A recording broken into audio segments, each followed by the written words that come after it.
I used to think life owed me something, that after all my hard work, my sacrifices, and my struggles, I deserved more. More money, more power, more everything. I'd lie awake at night, imagining a life where I didn't just have enough, I had excess.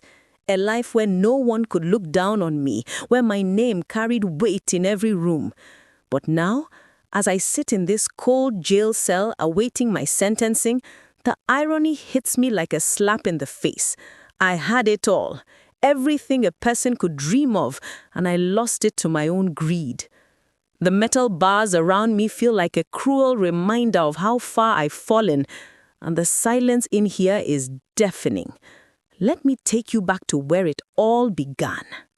I was never born poor.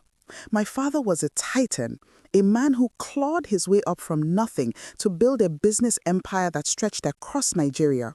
I grew up in a mansion in Lagos, surrounded by luxury, marble floors, chandeliers that sparkled like stars, and servants who moved silently through the house.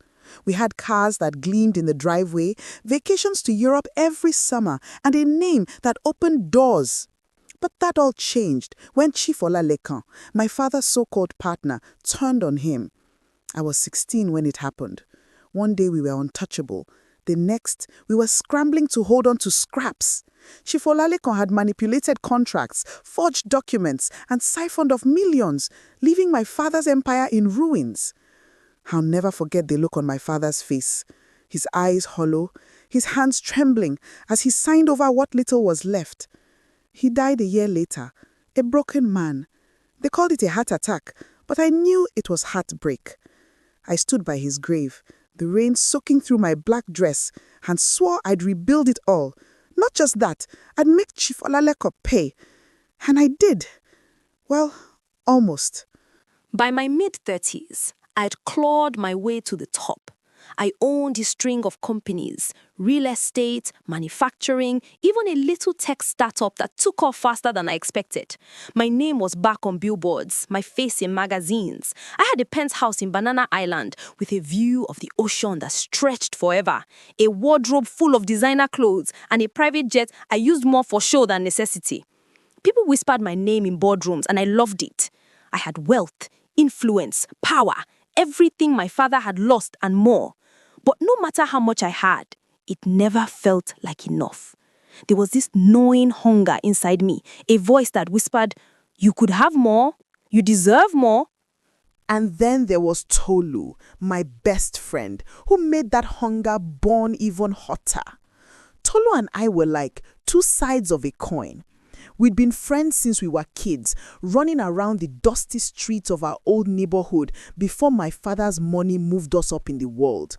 She was the dreamer, the one who saw beauty in everything, while I was the fighter, always pushing, always planning. We were inseparable, more like sisters than friends.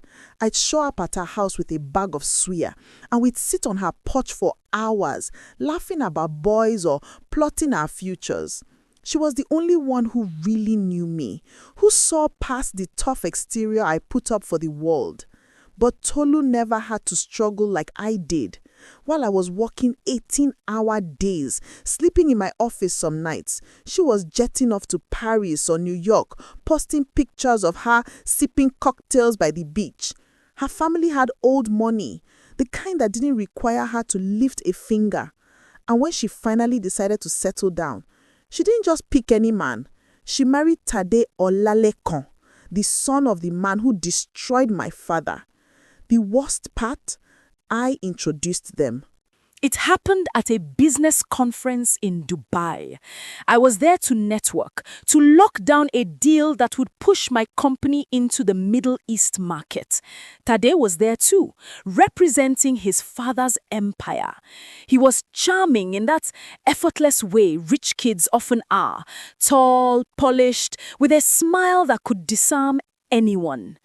We got to talking over drinks at the hotel bar, and I saw an opportunity.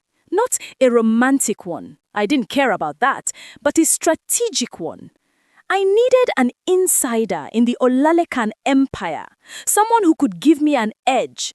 And who better than Tolu? She was gorgeous, charismatic, and loyal to me. I called her that night, casual as ever. Hey, I met this guy. He's smart, successful, your type. You should come out here and meet him. She laughed, said she was happy with her boyfriend in the UK, a quiet, sweet guy she'd been with for years. Tolu was a romantic, always talking about soulmates and fairy tale endings. I didn't believe in any of that nonsense. Love was a distraction, a weakness. But I pressed her. Just come for fun. It's Dubai. You love a good adventure. She caved, like I knew she would. I never thought she'd fall for him. My plan was simple. She'd charm Tade, get close to him, maybe even flirt a little, and pass me whatever secrets she picked up. Business moves, financial weak spots, anything I could use to chip away at Chief Olalekan's empire. But Tolu didn't just charm him. She fell head over heels. Within a year, they were married, and I was standing at her wedding in a gold dress, smiling through gritted teeth as she said, "I do," to the son of my enemy. I still remember the way she looked at me that day, her eyes sparkling with joy. "You are the best friend anyone could ask for," she said, hugging me tight. I hugged her back, but inside, I was boiling. It wasn't just about Taddy, it was about what he represented. Every time I saw him, I saw his father's face. The man who'd stripped my family bare and left us to rot. And now Tolu, my Tolu, was part of that family. She had crossed a line she didn't even know existed. It felt like a betrayal, a knife in my back from the one person I trusted most. I couldn't let it stand. So I decided to take everything from her. At first, it was subtle, like a game of chess played over months.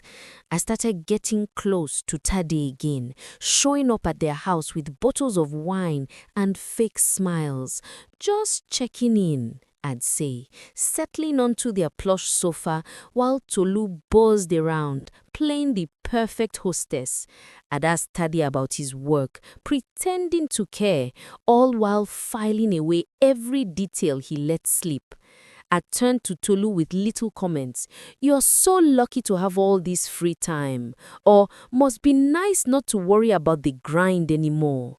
Nothing too obvious, just enough to plant seeds of doubt.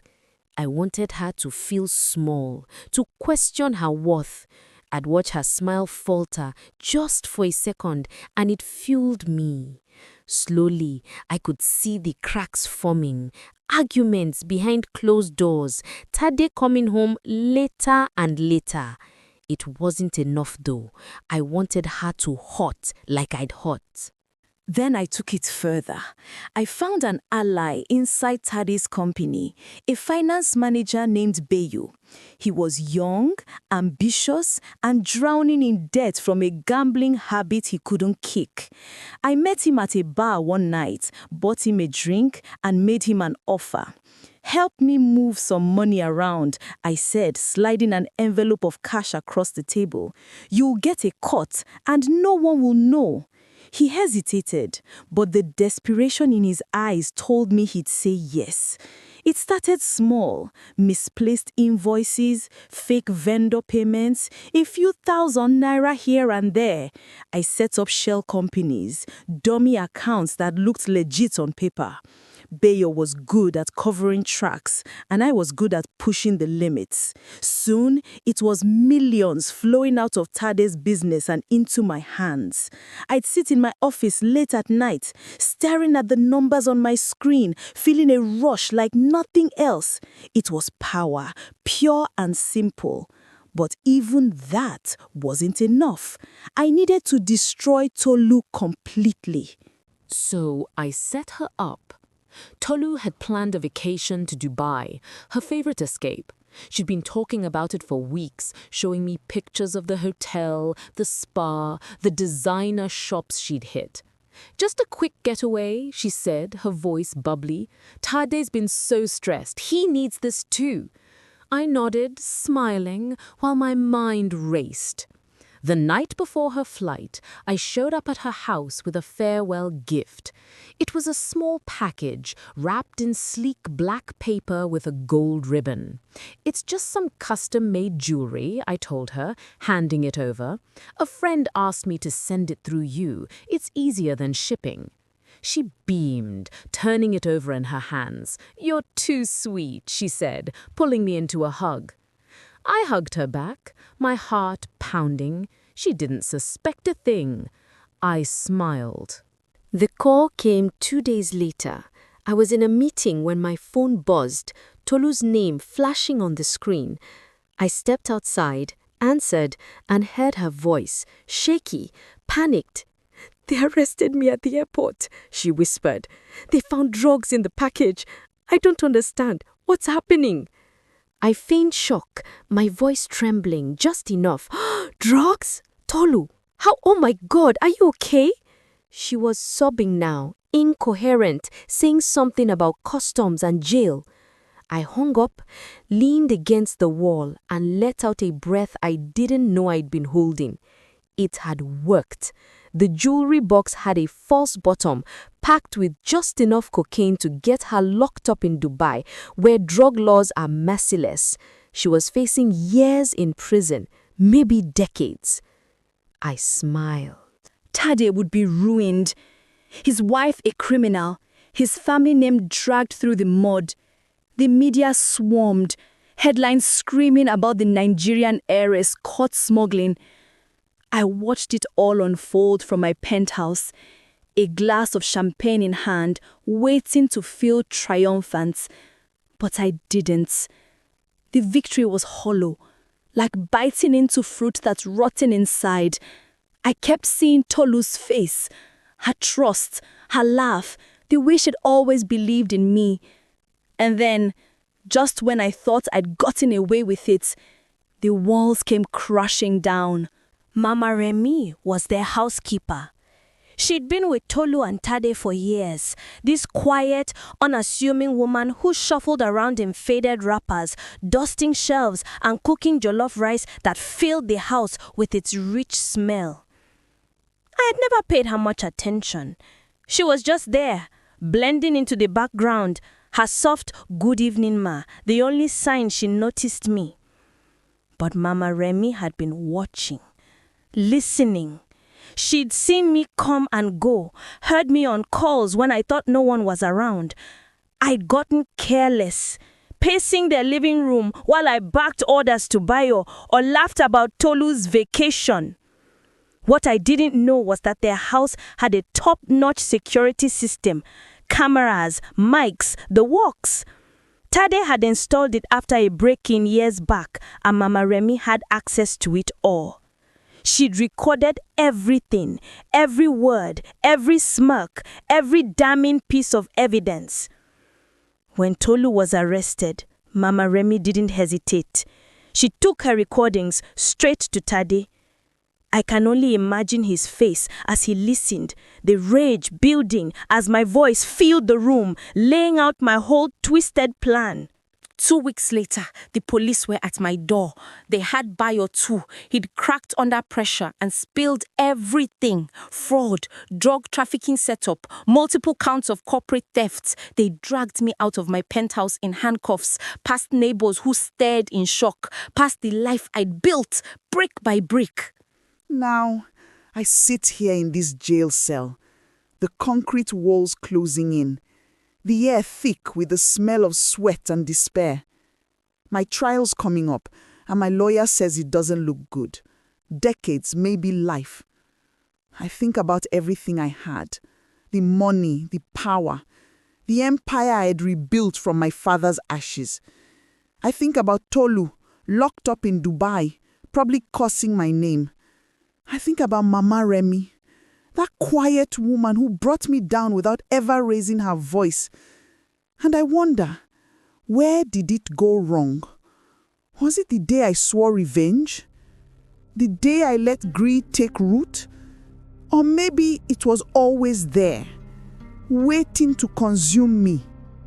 I see my father's eyes, full of disappointment. I see myself at his grave, swearing revenge. Maybe that's where I lost everything. Maybe, just maybe, I should have been satisfied. But it's too late for that now. The only thing I have left is this story, and the long, empty years ahead to replay it in my mind. And so, I sit here, with nothing but my regrets. I had wealth, power and influence, but I let greed consume me until it destroyed everything I loved. If my story teaches you anything, let it be this.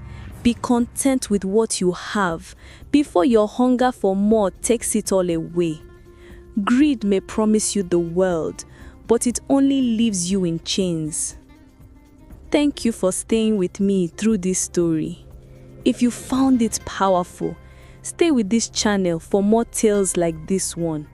Don't forget to like, subscribe, turn on notifications and share so others too can learn from the stories we tell.